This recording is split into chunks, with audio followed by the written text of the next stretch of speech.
sales of gobbled up $4.3 billion worth of Bitcoin. We haven't seen this amount of accumulation since April 2023, followed by a 160% pump. It's simple, really. Bitcoin, crypto, morning tea. Hey. Good morning, everybody. My name's pianomattyb. That is Scaramucci's. This is your morning TA. A brief glimpse into the crypto markets where the Simpsons, where the sun's shining, where the wind's blowing. All the humble opinion of this piano. Zamboni, bring in the FOMO index has jumped up to 52 from yesterday's 33. Bitcoin dominance is 53.9%. 24-hour volume is 61 billion. The overall market cap, 2.3 trillion. Give or take 100 million. Well, we got it.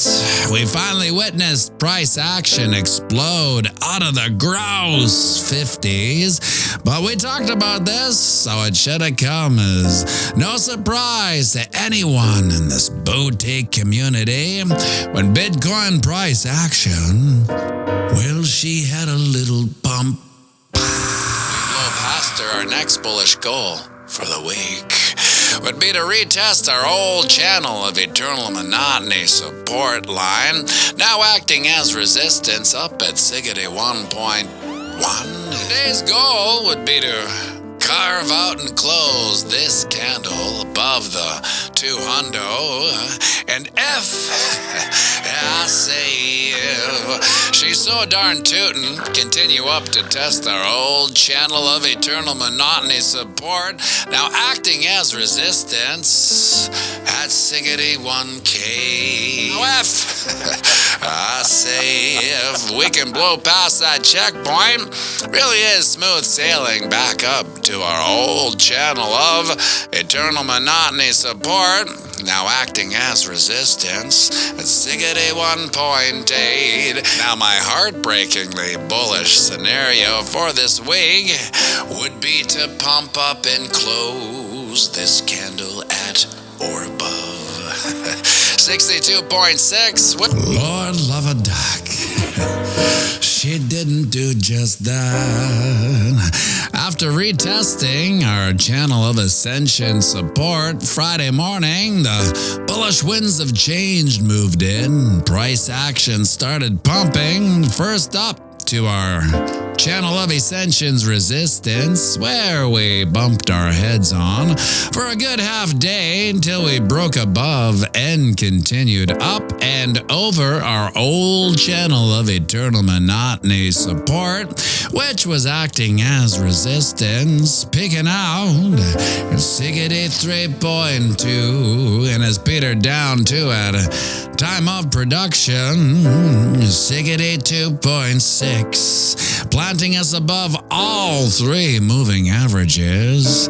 Now, bearishly speaking, we should see a brief retracement back down to test both our channel of eternal monotony support and the 200 moving average down at 61.8-ish before continued upward action. Short-term bullish goals would be to retest our channel's resistance up and close a candle above 64.4. Now over on the ding dong, you can see we have got back up and over the 200 moving average and have climbed back into our old channel of eternal monotony.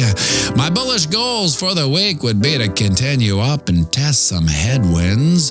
First at the 50 moving average, which is also the 50% fib up at 64K.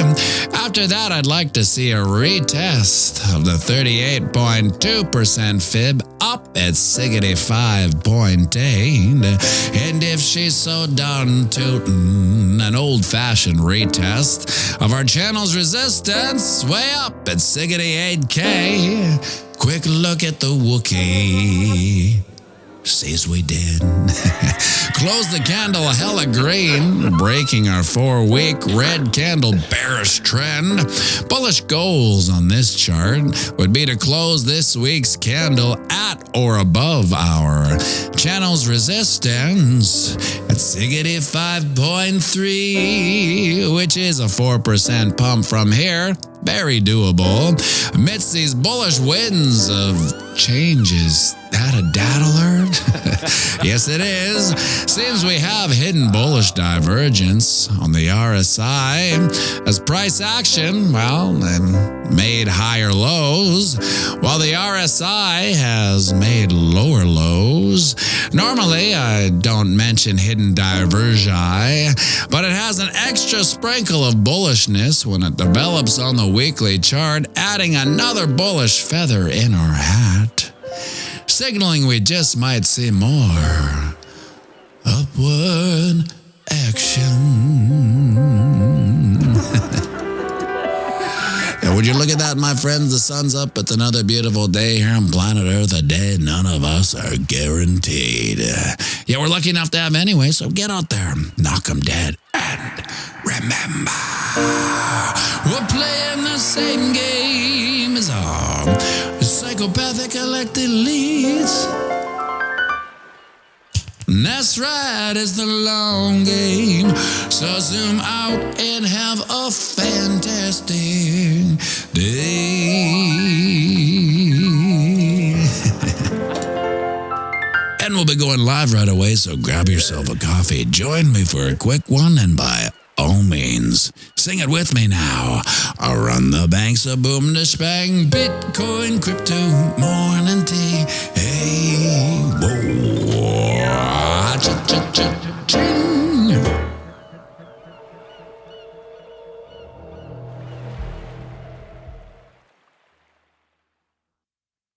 When you discover Bitcoin, your whole world changes and you will never be the same. I don't think, of all the little quotes I've put there at the end of the stream, I don't think one has, is as important as that or as true as that. And it was from a meme I had but then I switched it at the end and I kind of tweaked it. And you will never be the same, because if you think about your Bitcoin journey, I mean, doesn't that ring true? It's like you were there. There's you before Bitcoin and there's you after Bitcoin. And some of the massive differences between pre-Bitcoin and post-Bitcoin is your understanding of so many uncommon knowledge, so much uncommon knowledge that you end up wondering, how come I was never taught this? How come I was never shown this? Why did I have to, mistakenly stumble upon this weird curtain in the side of the world, and I had to move it and realize, oh, wait a second, there's a bunch of shit I don't even know existed. And then you learn about all this stuff, and then each new curtain you pull back is another rabbit hole of mind-blowing knowledge that you just keep on thinking, how come I wasn't told about this? How come I wasn't taught this? A lot of people, even in Winnipeg, there's this course called, it's like an economics degree, but it's a special school. I can't remember what it's called. It's meaningless waste of time school, because they're taught Keynesian economics, right? So whatever, they could be the top of their class, but they really still don't know how the real world works. They only think they do. And when we get to that point where the people that think they know realize how much they don't, they will slowly convert to Bitcoin, and then they will be post-Bitcoin people. And now, crazy thing about post-Bitcoin is if you take the example of Michael Saylor and how he likes to say it's the apex predator of digital assets, apex predator. That whole concept of the apex predator has kind of been my North Star since. Not always great, because it's a little bit of a extreme lifestyle if you put apex predator over everything. So I do now, and that's how I came to the carnivore diet, was because of Bitcoin and the concept of apex predator, and nothing, there's no second best, right? So in a nutshell, I won't go that deep into it. The reason why I got into the carnivore diet after Bitcoin is that I learned, the uncommon knowledge of nutrition and diet that you weren't told, or that you were lied to about your whole life, and how things that are bad are actually good and things that are good are actually bad. It makes sense to us now. If you were to say that to a normie, they would think that you're crazy. But to us, it's easy to understand that scenario. And so why would I eat anything else that wasn't the apex predator of nutrition, the most nutrient-dense food to put in your body that does everything it possibly can better than anything else you can put in your body? Now, the only thing to offset that is, some people say, oh, you need variety. To a certain degree, I do agree, but most of the men in this community will probably agree with this one statement.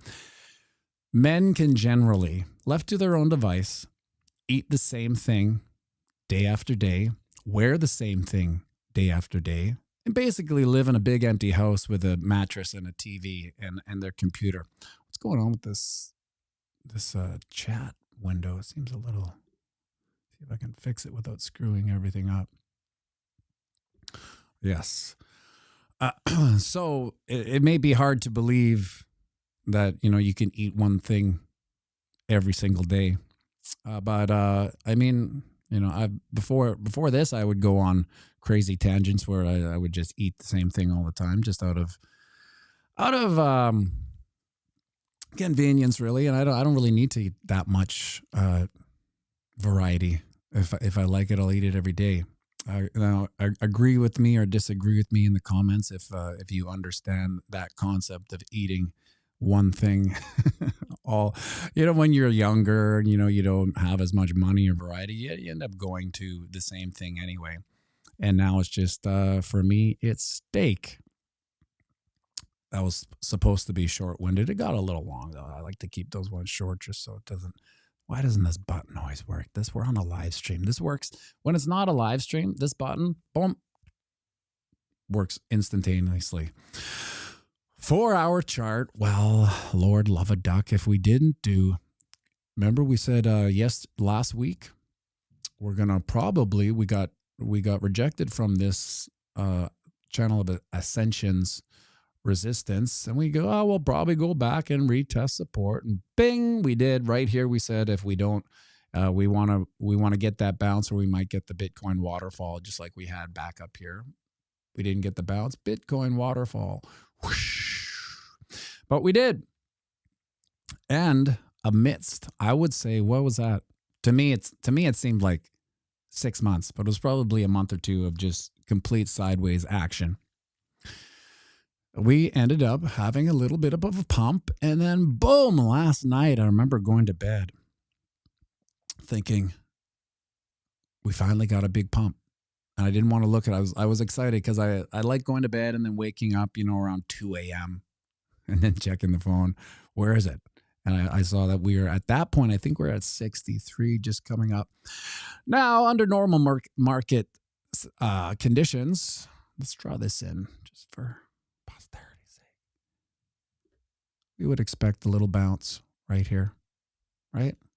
Go retest the 200 moving average. Go retest our channel of Eternal Monotony's support.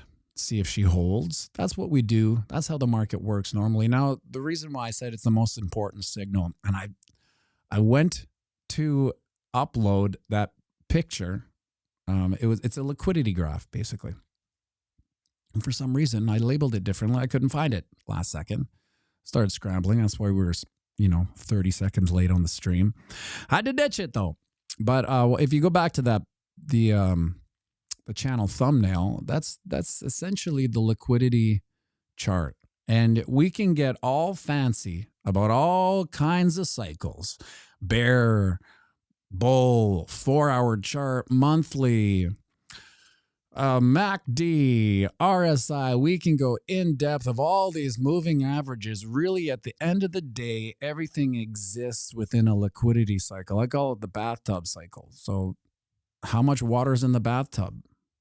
Is it filling up? Well, everything's going to go up, obviously. If each asset's a little floating boat in the bathtub, liquidity cycle goes up. Guess what? That little boat is higher. It goes higher. Now, the bathtub starts draining, i.e. liquidity going down. Well, guess what?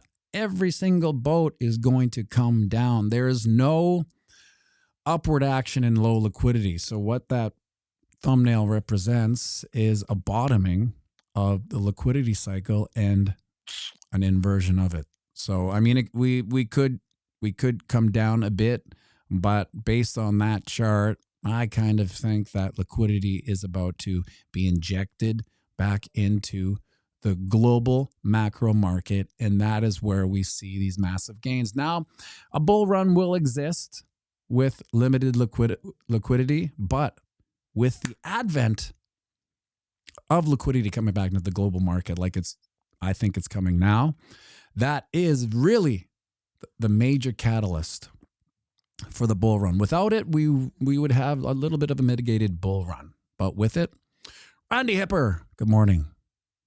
I was trying to catch your streams last week, but I think you had some technical difficulties with them. But we'll check it out. Randy goes live at 8:45, which is 9:45 and 6:45. Catch her there if you haven't subscribed to Randy's channel. I would think that most of the people in this channel are probably under Randy's umbrella too. Same with the blockchain basement. It's almost like a club of YouTubers, roughly the same growth in channel, kind of everyone watches each other's content, etc., etc.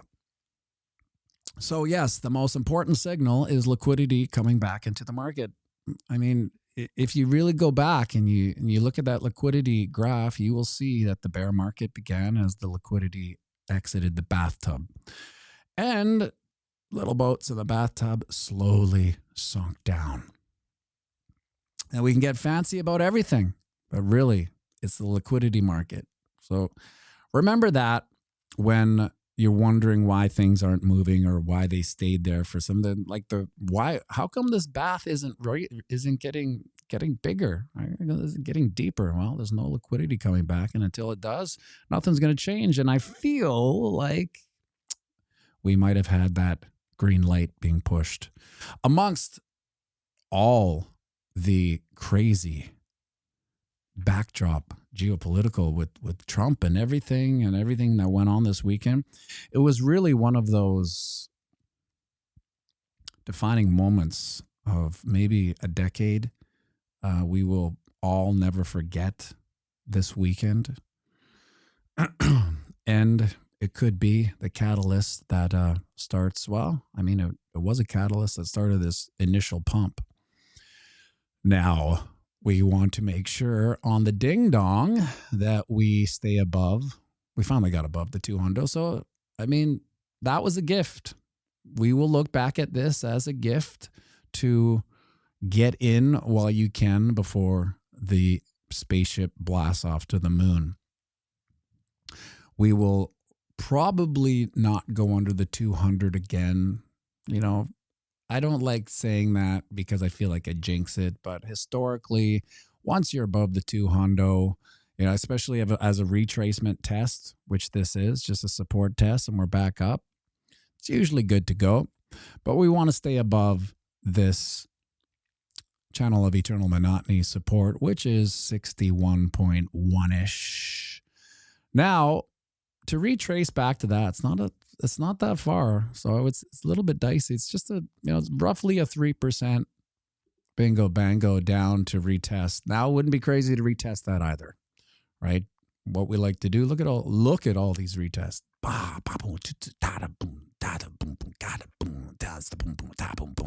We love retesting this one. So to think that we would blast through it and not retest it, I don't know. Seems a little illogical. Now, I do think, based on the inflows of last week, when the market does open, we could see a little bit of an explosive volatility happening as the record books, the old number crunchers on their abacus, starts to reconcile the inflows. We may get another little pump. Whoa, I got a massive fly in the studio. Weird. I guess that's my fault because I leave the door open when I barbecue in the afternoon. I just, leave the door. Why shut it? I should shut it. We don't have the craziest mosquito problem up here. We usually Winnipeg's known for the worst mosquitoes ever. Now it's probably like that all over the country, all over North America, and probably worse in places, but it's not that bad today. Well, bullish outlooks for today is 64K would be right at the 50 moving average. That should be headwinds, right? It's the 50 moving average and the 50% fib, both giving us headwinds. Now, if we blast through that, next would be 65.8. Now it's 65.8. Things change. People start getting bullish again. Remember we said yesterday or last week, I think it was Wednesday, the last production video, is like if we get over the 200, that's when the algos get the signal. Oh, it's time to buy. It's time to put our sell orders in. That's the robot quant bots. And that's what we likely saw once it got over the 200, just the bots simply buying. Now, as reconciliation comes with the last week's inflows, we could probably see a bigger pump. And that would probably be the next headwinds would be at 65.8. And look at this. So here it is, 65.8, 38.2% fib. If we scroll down, look at the action we have at this level. Bingo, bango, bongo, bingo, bango, bongo. Look, that's a ton of headwinds out there. Is that Duke? Does this mute it? Let me see. Hopefully it He's got tennis camp today. Here he comes. Here's the Wookiee. Now, I was saying on the video that it would be nice to get some bullish action up to 65.2. That's only 4% from here. That's nothing. 3% down to test on the daily, 4% up to test on the weekly and close. This is basically what I'd like to see us do this week. Close at or above 65.2. That would be bullish. We could almost say bye-byes to this channel of descension and start welcoming back this channel of eternal monotony, which... Did you just wake up? Holy smokes. How's it going, buddy? Good. Good. I thought you're supposed to... Oh, let me turn this on here. Yeah. What are you playing today? What are you going to play for us? Let's go over some metrics here. We got 119 views from YouTube and Twitter, 122, and 8 over on Rumble. Rumble, a low day on Rumble today. Duke, what do you think the low day on Rumble is about? Holy smokes. Hey, do you want to improv that super chat from Carl Elder?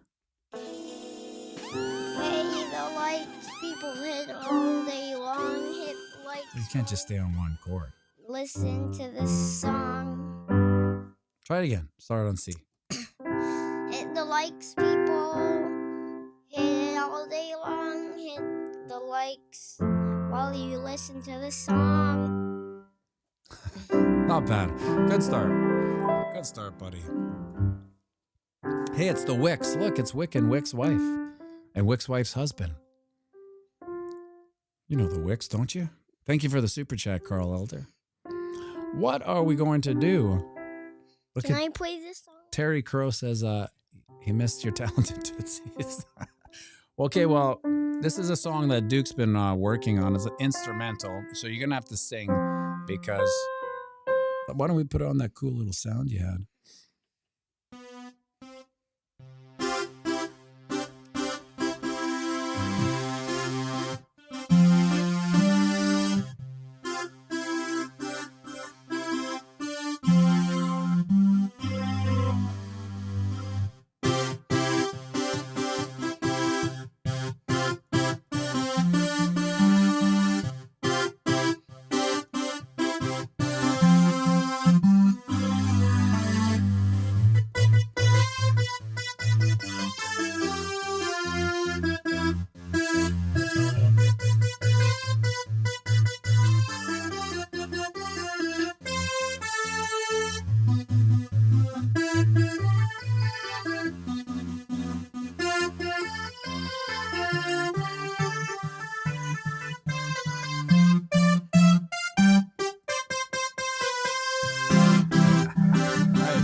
You're pumping the market, buddy. It's 62.9.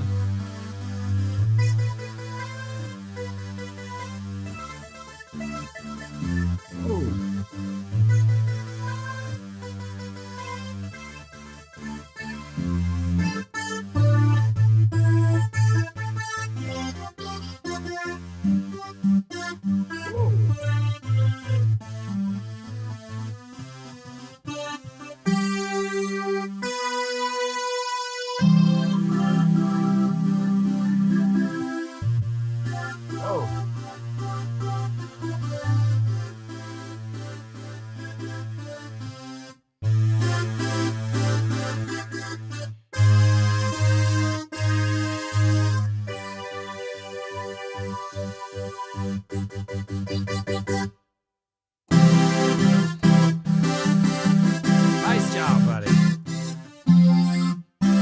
Shred it, Dukeosaurus.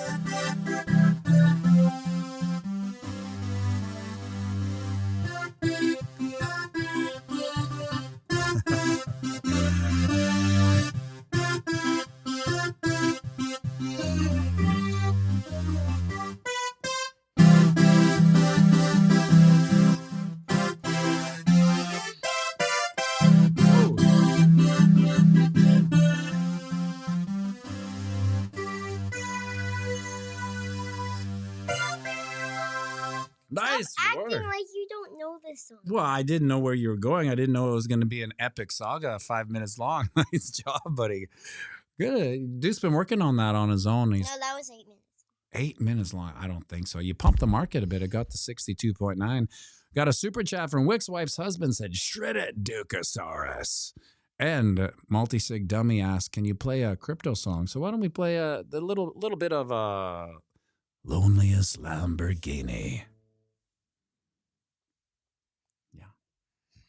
There's only so much. Can I do E piano on this? Sure. Do you want to start, Laura? There's only so much money in the world. You got to get it while you can.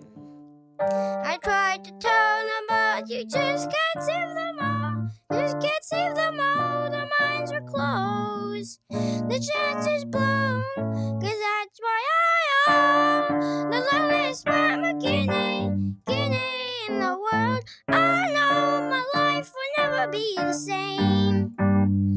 I'll drive the loneliest Lamborghini in the world until the day I die. Until the day I die. Nice job, buddy. Nice job. Thanks for coming down and singing us out, buddy. We'll see. We got to go to tennis camp right away. You better get your stuff on. What are you doing?